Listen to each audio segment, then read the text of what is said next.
Baie welkom by Versteekte Juwele. Ons weet van Stefanus in die Bybel, maar al gehoor van Stefanas, ook 'n sonderlinge persoon. Hy was een van die eerste Christenbekeerlinge in Suid-Griekeland.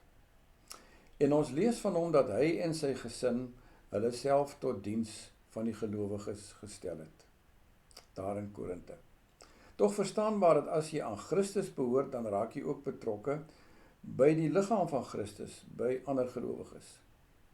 Van Stefanas lees ons verder dat hy en twee ander, Agaikus en Fortunatus, Paulus se gees verkwik het. Verkwik iets soos versterk, verfris en vernuwe. Hulle drie het gereis vanaf Korinthe, waarskynlik per skip, na Efese, waar Paulus op daardie stadium was, en hulle aankoms daar was vir Paulus 'n groot opbeuring.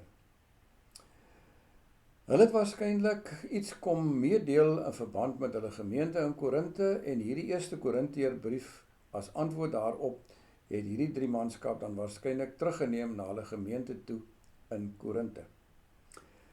Paulus se gees is verkwik deur die drie manskap, deur hulle aankoms daar, maar ons kan ook dink aan 'n ander geleentheid in Handelinge 18 wat ons daar lees, dat Paulus voor die hof gedaag is, en dat mense soos Stefanas hulle hom waarskynlik ook daar kon ondersteun. Nou, groot leiers soos Paulus kan ook geestelike laagtepunte beleef, en dan het hulle ook opbeuring nodig. Dikwels gebeur dit in die kerk, dat die leiers ander steeds moet bemoedig en opbeur, maar dat het ons ontgaan dat ons leiers ook dieselfde nodig het. En hier is Stefanas en sy twee medestanders vir ons 'n inspirasie.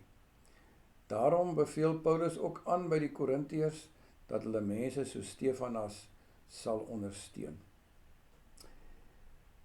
Is jou gees al verkwik deur iemand anders?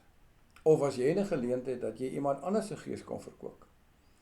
Ek weet dat ek en my vrou by verskillende geleenthede deur ander gelowiges in ons gees verkwik is. Ons kan onsself afvra, wie se gees dalk my en jou verkwikking nodig